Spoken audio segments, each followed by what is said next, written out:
Welcome to Voices from the Village. I'm Steve Plach, and I'll be your host. We're really excited tonight. This is our first Voices back in our new studios, which are on 325 Soquel Avenue here in Santa Cruz. And after 16 years downtown with CTV, we're really happy to be back broadcasting again. I'd like to take a moment just to mention the passing of our good friend Louis LaFortune. Louis passed on March 13th.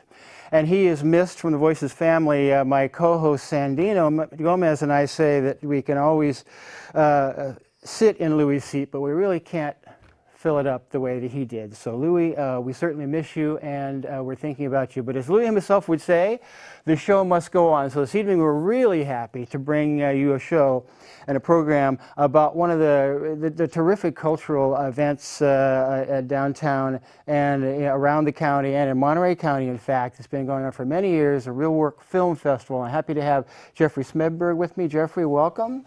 Well, thank you for having Pauline us. Seals, welcome to you, Pauline. Nice to have you here. Jeffrey, of course, you've been here in the past. Pauline, a first-time guest, so welcome. Jeffrey, tell us a little bit about Reework, and how it got started, how long it's been showing these wonderful films, and kind of your involvement with it. Right. Well, thank you for having us back, and especially to inaugurate your new studio. Yeah, yes, indeed. This is going to be the 15th season of the Reework Labor Film Festival.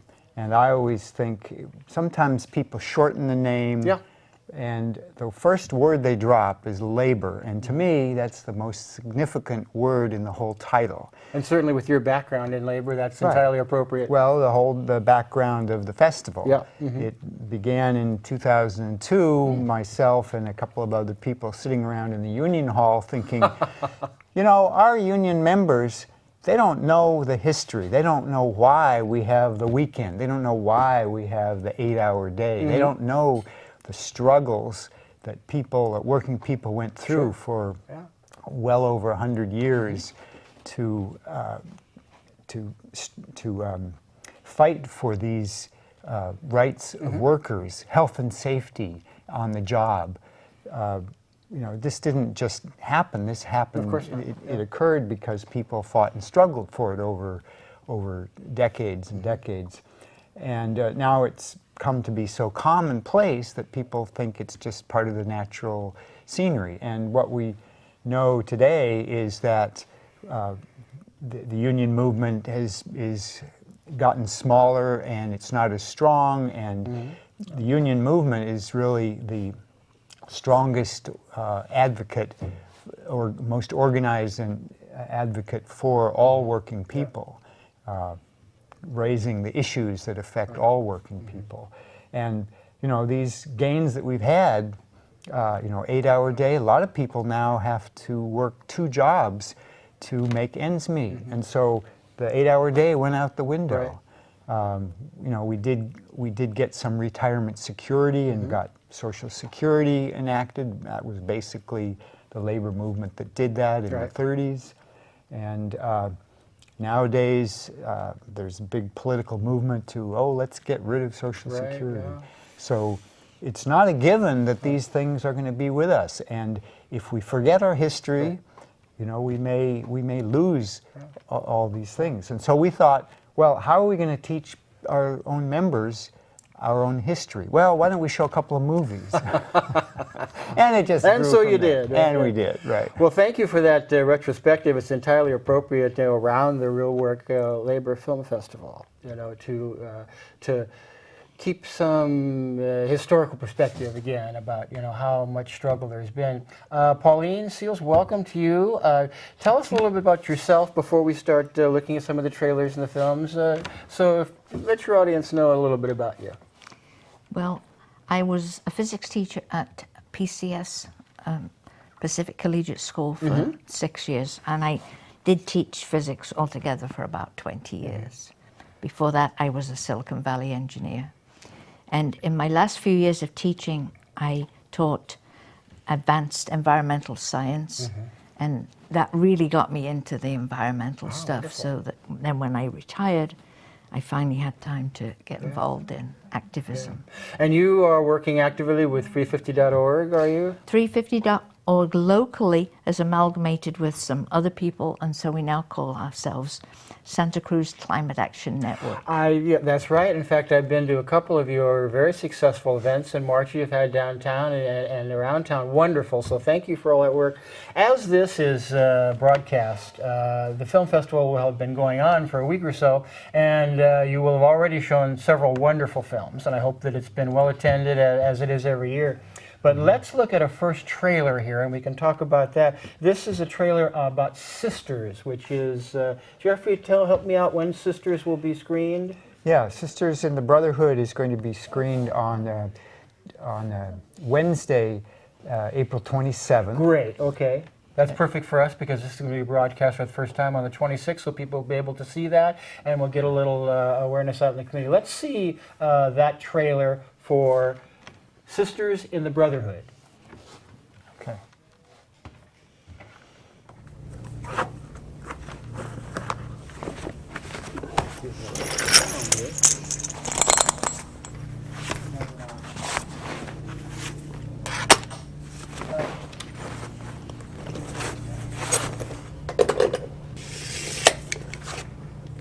John, can you tell the next one up or down for me? The sound? It's way down. Okay, good. Thank you.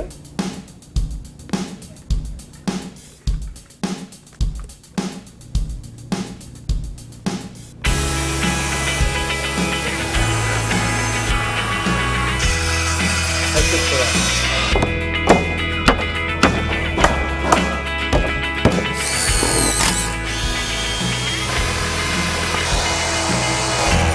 I love.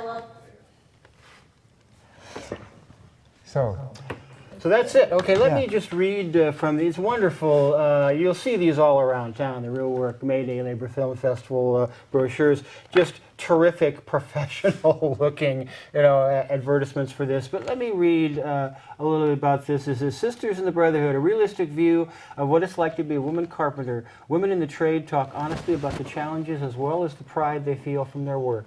The film title refers to the official women's group of the United Brotherhood of Carpenters. So, Jeffrey, tell us a little bit about this film. Okay, well, this is very much a labor film about women who are union members in the Carpenters Union, and gives a perspective of women who have come into this trade, which used to be entirely dominated by men, and still is primarily men, but there's now has a significant number of women in it. And the way the union in the building trades works is they have apprenticeship programs, and they get people who are interested in doing that kind of work, and they have several years of teaching. Someone starts as an apprentice, and then after they go through all the training program and plenty of on-the-job training, they become journeyman carpenters in this case. And the reason why we're showing it on Wednesday, April 27th, a key factor in the apprenticeship training that is shown in the film, actually this is not just for women, but for any apprentice, is they teach safety. Oh. Safety is paramount. Now, I mentioned before that one of the things that we expect at work when we go to work is that we get to work in safe workplaces. And the main reason why we can expect that is because we have government agencies, OSHA, Occupation Health and Safety, and we also have Cal OSHA, the state's mirror of that. Unfortunately, with cutbacks, there are very few inspectors. But, Interesting. But the union takes that on and teaches all of its members to be very safe on the job. And the reason why we're showing it on this evening of the 27th. And mention where it's going to be shown, of course. Oh yes, it's going to be at the Live Oak Grange. Great. Okay. Wonderful venue Hall. for that. Right. We're also showing it with another film called The Cost of Construction, and on this evening we're really memorializing Workers' Memorial Day. We're commemorating Workers' Memorial Day, which is recognized each year in memory of those people who have. And what day is that? Well, normally Workers' Memorial Day is the the 28th of April, but Right. because of scheduling conflicts, we have to do our commemoration the day early. Well, but as long as you're commemorating, and that's Right. the important thing. so it's a commemoration Right. in memory of the worker and people who've Wonderful. been injured and killed on the Oh, job. absolutely, yeah. And so this Sisters in the Yeah. Brotherhood really touches on Yeah. the safety on the job, and the other film talks about some cases of lax safety standards in the construction industry and some unfortunate consequences of that. Yeah, you have any rough idea about the percentage of women who are union carpenters? No, I don't. Yeah, but it certainly is increasing.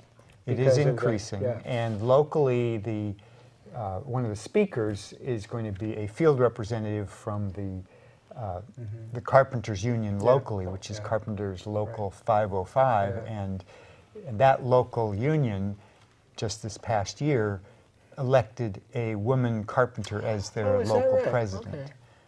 Well, I think it's notable that when people think about the construction trades, I think the last thing they think about is the safety of the people who are working the trades. And that's something that everyone should be concerned about, because that's why OSHA was formed. That's why Cal OSHA does the job that it does, to really safeguard the protection of the people who are building things for us. Right. And that's important. You have any views on this, Pauline? I don't want to leave you out of the conversation, although you will certainly have much more to say about a couple of other films here. But just as an overview about women in the construction trades. I think it's great. Yeah. Many, many years ago, I was one of almost no women engineers in the silicon Interesting. chip Yeah. business. And it was quite a struggle back then. I'll be darned. And I'm very happy to see that women have been accepted into the union. Was that a struggle for them? Oh, yes. Actually, the women getting involved in the trade union movement probably really, well, I would say the beginning of that was in the early, maybe 100 years ago, when the IWW, the Wobblies, Industrial Workers of the World, were organizing, and that was a union that did not make distinctions based on race or gender, and they would organize any working Interesting. people. Yeah. And through the 30s, the union organizers who were really pushing for getting rid of the color bar and the gender bar tend to be the most radical unionists, and they were often the socialists and the communists.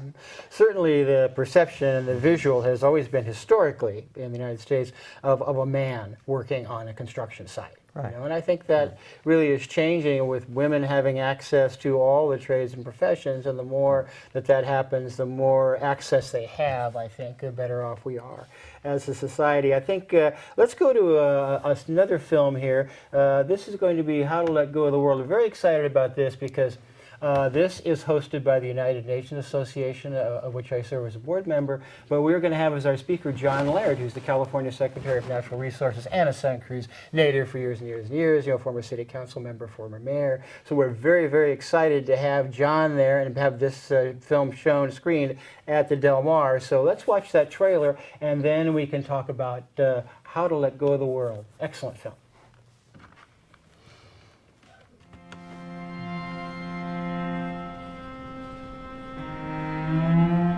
Can a person stop a wave?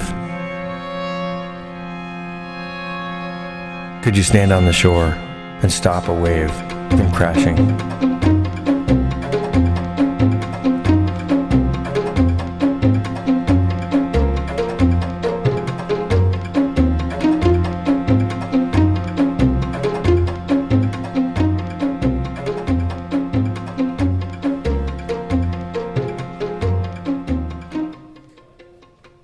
What are the things that climate change can't destroy?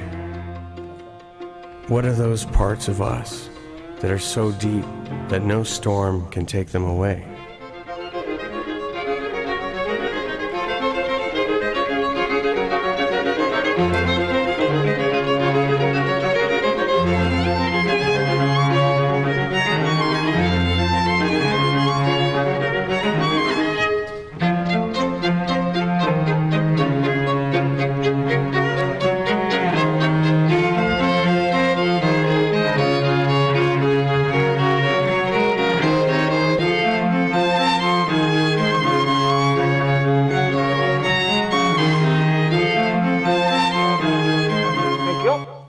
No.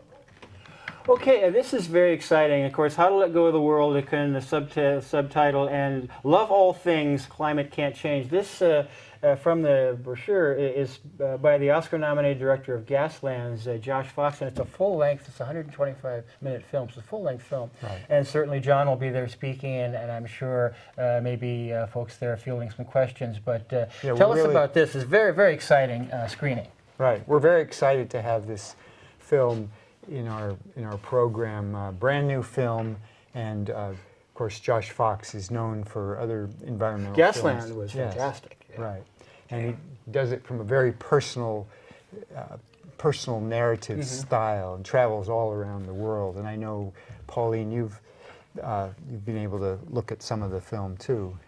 Well, apart from the trailer, I was able to watch the Amy Goodman, Democracy Now! Segment where she had him on the show, and they showed a section where these people from a South Sea island that is being flooded by rising sea level get into these dugout canoes and go to face this huge oil tanker. And this is happening in the coal port of Newcastle in Australia. My goodness. Where they are exporting vast amounts of coal to China, which is also poisoning the air in China, et cetera, all kinds of bad things about that, apart from the sea level rising.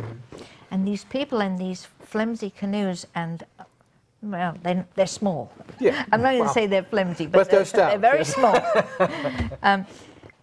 And a few Australian activists in kayaks. These people are all trying to blockade this monster, I don't know, 20 stories high. If you've ever seen one of those, immense. Yeah, I mean, it's just absolutely huge, and they're all in the water there. And they have this chant, which is, "We are not drowning, we are fighting." Did I remember that right? You've seen the whole movie. And the whole thing really grabbed me, and I'm not super emotional with movies. You know, there's some people that will cry at practically we can see every that. but this really got me, and so of course. And I listened to some more talk with Josh Fox and Amy, and Josh's abbreviation was "Let Go and Love." Okay. So in the abbreviation, he wants the love part. That's what I got out. My goodness. Right. And that's important. So the film starts out with him traveling around the world and looking at some places and some conditions where things are just disastrous, and Already. and predictions of things getting much worse, and how species are going to die, and whole populations in low-lying areas are going to be displaced, and he gets to this point personally where he feels totally distressed and basically feels immobilized just by being so depressed about the conditions. And then he tries to find some hope in there, and then the rest of the movie are cases where people have figured out ways to face the issues and deal with the issues. Maybe not lower the sea level, but ways that basically celebrating the power of the human spirit to survive and grow and be creative in the face of whatever the situation is. And I think it's entirely appropriate and very timely, really, for Santa Cruz. Here we have a climate action plan that's developed by the city. You may have heard about the Pope's encyclical about climate change. There's all this discussion and the great work that the formerly 350.org, but now here in this area, the Santa Cruz Climate Action Network, have I got that right? Yeah. Tell us about their work, because I think that I have been, as we were talking before the show, to a couple of different marches and events that the Climate Action Network has put on around climate change, the importance of awareness about that. But tell us something about your work with them and their work, because I think it really is something that really lends itself to a fuller explanation of kind of what we'll see on Thursday the 28th with Josh Fox's film. Well, I'd actually like to start with, I'll talk about this shit later. I'd actually start with where I went today, Okay. which was to Monterey, actually Salinas, Monterey County, to get signatures.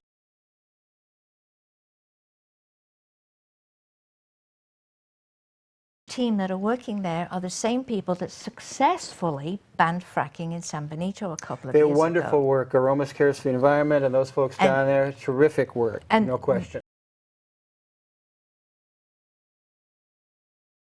14-1 by big oil.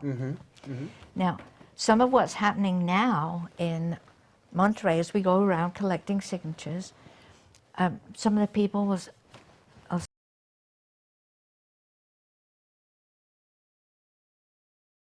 let me sign. Now, that's not everybody, Yeah. but it's an encouraging percentage. And so, so that's looking good. So, and that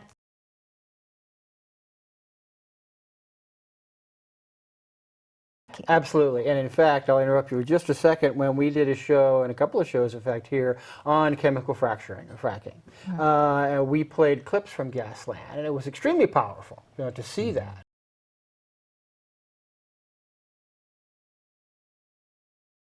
Right. is helping them. So there's been people going down every weekend to take part in the signature gathering, which will go through next weekend, and then there'll be a lull for the summer because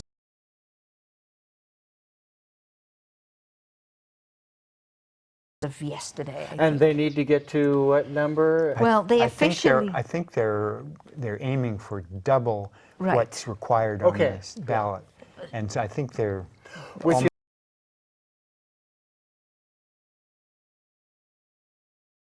and they're aiming for 14,000. And just as an aside, we have gathered signatures here, most notably for the desal plant back in the day, when 2 or 3 years ago, to give the people in Santa Cruz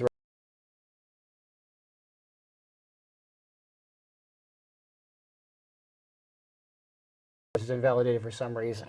Person's moved, they're not in the area, they just sign it wrong, something like that. So that's really the rule of thumb, anyway. Right. Yeah. So, so that's one of the actions.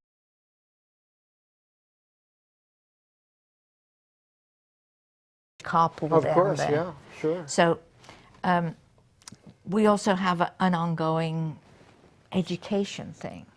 So one good friend of mine, Roland Sayre,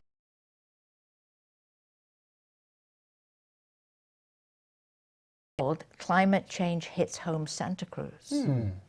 And this happened when this was triggered by Roland and I being at the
locally, regionally, statewide, nationally, and just take a moment maybe to ponder that, and then take in one or two or three or several of these shows. It's the Reework 2.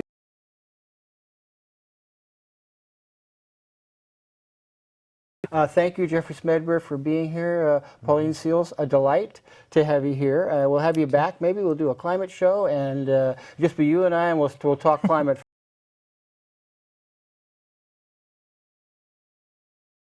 For tuning into this first inaugural program here in our new studios, The Voice from the Village. This show, again, is devoted and dedicated to our good friend Louis LaFortune.